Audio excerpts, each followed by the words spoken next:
اور خدمت انجام دیتا ہوں، جنت میں بھی یہی نوکری یہی وظیفہ آقا قائم رکھیں، بس یہی مانگتا ہوں آپ سے۔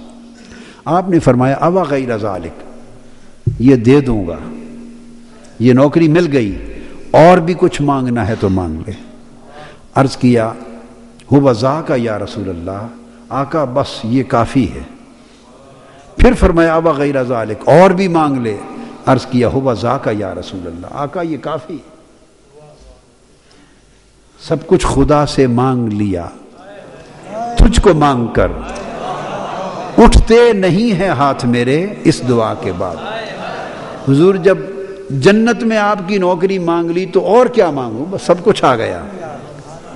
اس پر آقا علیہ السلام نے فرمایا، یہ حدیث میں نے جس مثال کے لیے کوٹ کی وہ مثال آگے آ رہی، تو فرمایا ربیہ جنت تو دے دی، اب کیا کر، فَعِنِّي عَلَى نَفْسِكَ بِكَثْرَةِ السُّجُودِ، اب تو یہ جو نعمت دی ہے، تجھ پر احسان کیا ہے تیرے مانگنے پر، اس کو برقرار بھی رکھنا، اس کو، اور وہ کیا کہ میری مدد کرنا کثرت سے سجدے کر کے، کثرت سے سجدے کیا کر، یہ میری مدد ہوگی کہ میں نے جو تمہیں نعمت دی ہے تمہارے مانگنے پر، تاکہ اس نعمت کا استحقاق تمہارا برقرار رہے۔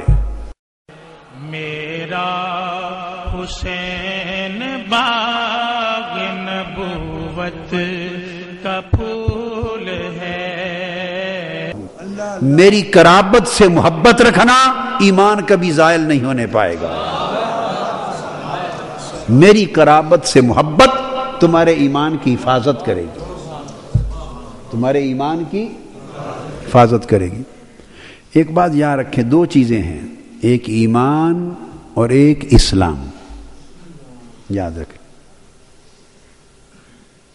ایمان اور اسلام۔ اب آپ جب نماز جنازہ پڑھتے ہیں تو تھوڑا سا وہ سبق آپ کو یاد کراتا ہوں۔ نماز جنازہ میں آخر میں آپ یہ کہتے ہیں، آخری کلمات پڑھیے، اللہم من احییتہ منا فاحیہ علی الاسلام، اے باری تعالی ہم میں سے تو جس کو زندہ رکھے تو اسلام پہ زندہ رکھ، یعنی زندہ اسلام پہ رہنا۔ ومن توفیتہ منا فتوفہ علی الایمان، اور جس کو موت دے تو موت ایمان پر دے۔ تو تلقین یہ کی گئی ہے کہ زندگی اسلام پر اچھی ہے، موت ایمان پر اچھی ہے۔ زندگی اسلام پر اچھی ہے اور موت ایمان پر اچھی ہے۔ تو سوچنے کی بات ہے، زندگی اگر اسلام پر ہوئی تو پھر موت ایمان پر کیوں مانگی؟ اس لیے کہ اسلام پر عمل کیا تو زندگی سنور گئی، زندگی سنور گئی، لیکن کچھ بعید نہیں کہ عمر کے آخر میں کوئی ایسی ٹھوکر کھا گیا کہ وہ ساری کمائی چلی گئی۔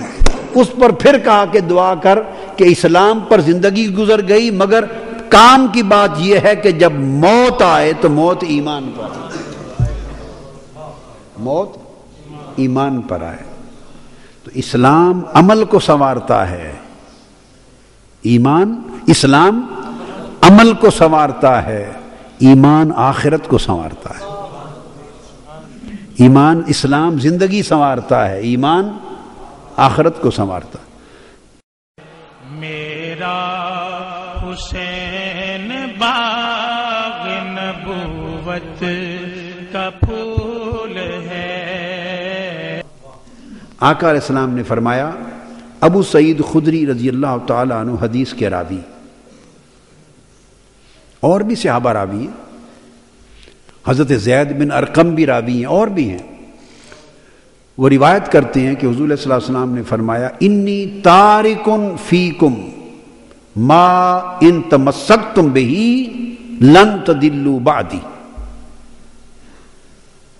لوگوں میں تمہارے اندر دو چیزیں چھوڑے جا رہا ہوں، میں تمہارے اندر دو چیزیں چھوڑے جا رہا ہوں، اگر تم ان دونوں چیزوں کو مضبوطی سے تھامے رکھو گے تو میرے بعد کبھی گمراہ نہیں ہوگے، یعنی تمہارا ایمان زائل نہیں ہوگا، ضائع نہیں ہوگا، ایمان سے محروم نہیں ہوگے، ایمان کی سلامتی ہوگی، کبھی گمراہ نہیں ہوگے۔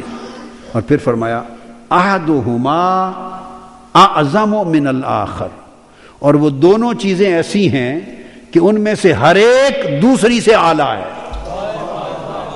دونوں ایسی ہیں کہ ایک اس سے اعظم عظیم ہے اور وہ اس سے عظیم ہے، دونوں ایک دوسرے سے عظیم ہیں، عام ہیں، کوئی ایک چھوڑے جانے کے لائق نہیں۔ فرمایا کتاب اللہ حبل ممدود من السماء الى الارض، فرمایا واعتصموا بحبل اللہ جميعا، فرمایا پہلی چیز جو عظیم تر ہے وہ اللہ کی کتاب قرآن مجید ہے، اس رسی کو مضبوطی سے تھامے رکھنا، اللہ کی ہدایت کی رسی قرآن۔ اور فرمایا دوسری چیز وَإِطْرَتِي اہل بیتی، دوسری میری آل اور میری اطرت و اہل بیت، میری آل اور اطرت و میری اطرت اور اہل بیت۔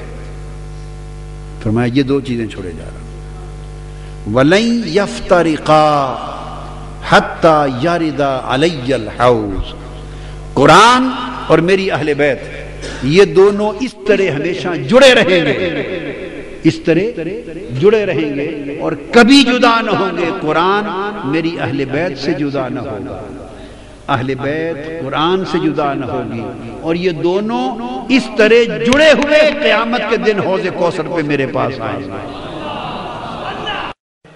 میرا حسین باغ نبوت کا پھول ہے۔ تو میں اس نتیجے پر پہنچا ہوں، دراصل ایک ہی مضمون کے دو بیان ہیں، ایک ہی مضمون کے دو بیان ہیں، حقیقت وہی ہے کہ فرمایا دو امر ہیں، اگر ان کا دامن مضبوطی سے تھام لو گے تو کبھی گمراہ نہیں ہوگے، ایک قرآن ایک میری سنت، ایک قرآن اور ایک میری سنت۔ بیان تو یہ فرمایا کہ قرآن اور میری سنت یہ دو امر ہیں، ان تمسکتم بہما لن تضلوا، اگر ان دونوں کا دامن تھامے رکھو گے تو کبھی ایمان سے محروم نہیں ہوگے، گمراہ نہیں ہوگے۔ یہاں اطرتی و اہل بیتی کیوں فرمایا؟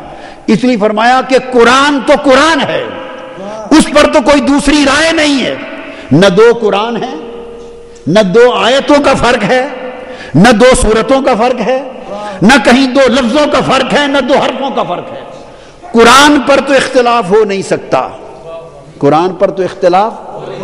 اب دوسرا امر ہے میری اطرت اور میری اہل بیت، اور ادھر فرمایا دوسرا امر ہے میری سنت، تو فرمایا اگر کہیں میری سنت پہ اختلاف ہو جائے، کوئی کہے یہ سنت ہے، کوئی کہے نہیں یہ سنت ہے، فرمایا قرآن پر تو اختلاف کی گنجائش نہیں، ایک کتاب ہے دوسری کتاب نہیں، اور اگر سنت پر اختلاف ہو